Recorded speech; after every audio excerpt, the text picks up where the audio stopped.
¿Qué capacidades tiene que tener un líder para romperla? Y pensábamos que una persona con gran coeficiente intelectual iba a tener muchas más capacidades de liderar un equipo que una persona que no sacaba una nota tan alta. ¿Qué características en común, qué patrones en común tiene gente que lidera fabulosamente bien distintos equipos en distintos ámbitos?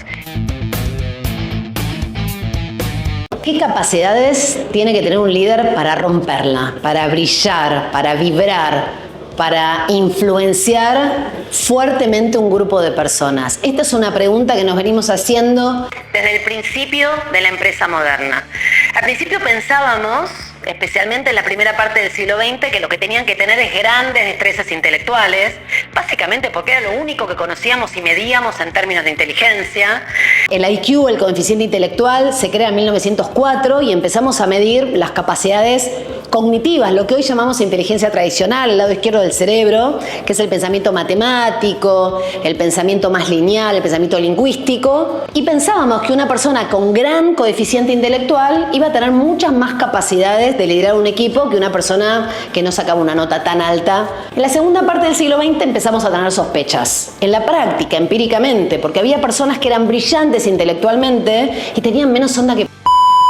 No podían llegar a nadie, no entusiasmaban a nadie, no generaban alegría a nadie, no traccionaban, no movían gente. Eran brillantes, pero en la práctica no podían trasladar ese gran conocimiento que tenían a grupos de personas. Y esto se daba no solamente en el ámbito empresarial, se daba en el ámbito deportivo, con los entrenadores, con los profesores o los maestros en el colegio. ¿Cuántas veces dijimos, este maestro, este profesor sabe un montón, pero qué mal que explica, ¿no? Qué desastre, qué aburrimiento, me pego un corchazo cuando voy a las clases, sabe un montón, ¿no? Pero qué poca llegada que tiene a los alumnos. Ahí empezamos a sospechar que había otras características que hacían que un líder fuera exitoso. Entonces, por suerte, segunda parte del siglo XX, con el psicoanálisis ya en plena explosión, primeros grandes estudios comportamentales entre Friedrich Helsberg, entre Maslow, entre Daniel Pink más tarde, en la última parte del siglo XX, que empezaron a estudiar el comportamiento de las personas en el trabajo y en otros contextos. Ahí empezamos a descubrir que había otros predictores de éxito.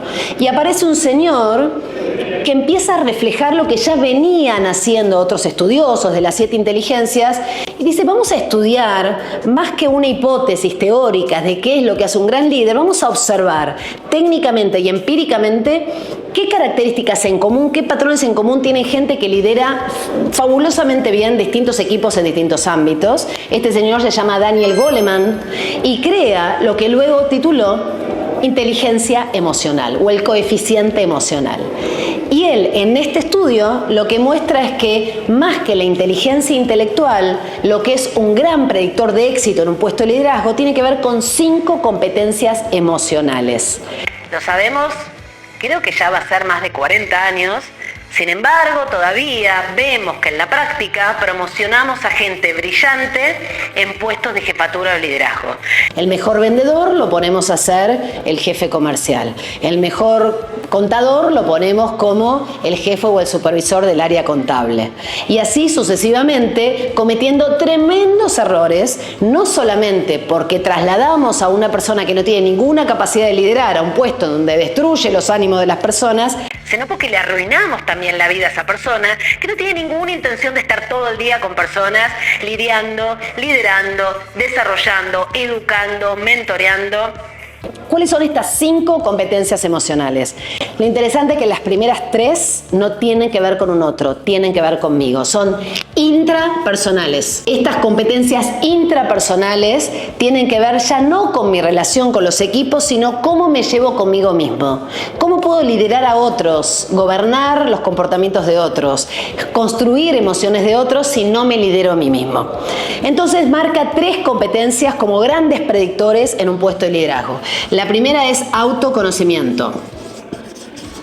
Autoconocimiento es qué me mueve, qué me enoja, dónde tengo mis miedos, dónde me frustro fuertemente, dónde no puedo manejar la ansiedad. Conocerme profundamente, cuáles son mis disparadores de felicidad, mis disparadores de frustración, qué cosas me cansan más, en dónde soy muy bueno, cuáles son mis fortalezas. Y el segundo, con toda esta información, Goleman dice autorregulación. A mí me gusta llamarle autogobierno. gobernarme a mí mismo en función de esa información que tengo, gobernar mis emociones, no eliminarlas. Las emociones no se eliminan. Por otro lado, ¿por qué querría eliminar las emociones que son muy funcionales para la toma de decisión? El problema no son las emociones, el problema es que las emociones salen desbocadas a controlar nuestra vida, a poseernos y no dejarnos pensar de manera inteligente y racional.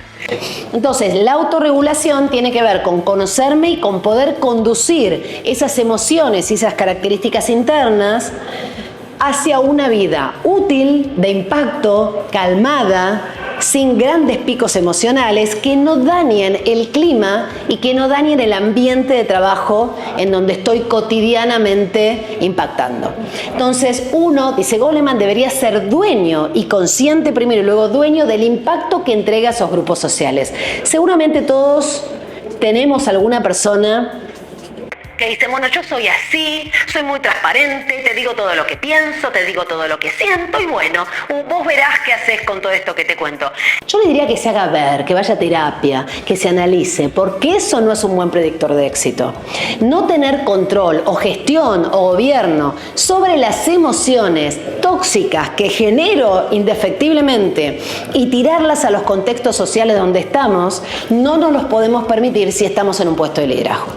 Y la tercera competencia tiene que ver con la automotivación. Automotivación. Quiere decir que un líder, que es buen líder, no está esperando ni un bono, ni un abrazo, ni muchos likes, ni muchos seguidores, ni reconocimiento, ni un aplauso en las reuniones de gestión para sentirse motivado. Más allá de las adversidades, de los fracasos, de las dificultades, se procura su propia automotivación.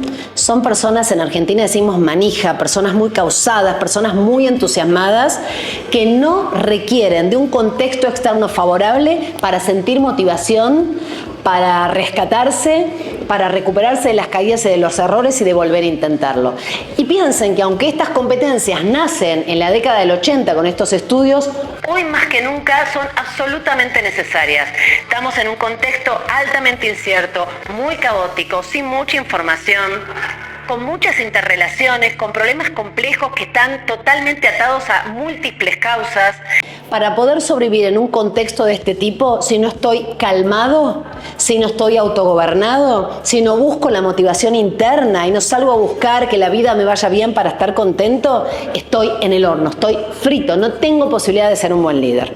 La calma hoy es un superpoder, el autogobierno es un superpoder. No importa tanto lo que pase, sino lo que hago con lo que pasa y lo hago jugar a mi favor.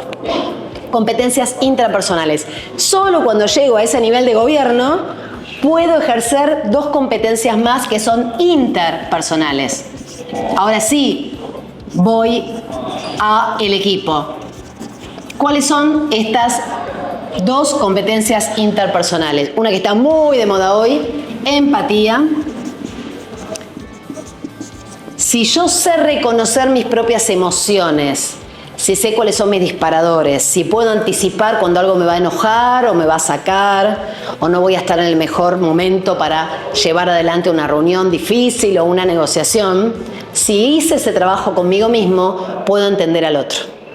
Difícil entender las emociones de otras personas si no pasé primero por un trabajo personal. Y con la empatía, ¿qué hago? Construyo relaciones. Última competencia, relaciones interpersonales. En relaciones interpersonales, Goleman incluye todas las competencias que hoy están de moda y requeridas en cualquier puesto de trabajo, en cualquier equipo, que es la comunicación, la negociación, la capacidad de tener conversaciones difíciles, la capacidad de confrontar, de enfrentar los conflictos, la capacidad de generar acuerdos, pero todo esto depende de que yo pueda tener un grado de empatía fuerte con el otro, entender al otro, anticipar las reacciones del otro, y esto lo voy a poder hacer si tengo un fuerte trabajo interpersonal. La gran pregunta que impera cada vez que converso esto con ejecutivos o en clase es: Caro, ¿dónde me entreno? ¿A qué universidad me anoto para hacer esto? ¿Dónde dan clases de estos temas? Y como todo lo difícil, pero de alto impacto y provechoso en la vida, no se aprende en un aula, se aprende experimentando, se aprende saliendo a la vida y se aprende también con colegas, con mentores, con coach, con terapeutas que me pueden ayudar a rescatar de cada intervención o de cada fracaso de la vida o de cada dificultad o tropiezo, aprendizaje para poder capitalizarlo y volver a utilizarlo la próxima vez de una mejor manera. La gran pregunta es, ¿vamos a seguir estudiando planeamiento estratégico en universidades, finanzas y todas estas competencias que la inteligencia artificial lo hace cada vez mejor? ¿O nos vamos a volver a lo que realmente nos hace humano y ninguna inteligencia artificial o robots puede emular? Que es la capacidad de conocerme a mí mismo, de crear un grado profundo de conciencia, de empatizar con las emociones del otro y de crear vínculos afectivos, de trabajo, sincronizando anhelos, sincronizando sueños y agrupándome colectivamente para poder alcanzar nuevos estadios, no solamente de negocios, sino también de bienestar humano. Les dejo la pregunta, ya sabemos qué vamos a hacer. Ahí vamos desarrollando nuestra humanidad, el mejor negocio hoy 2024.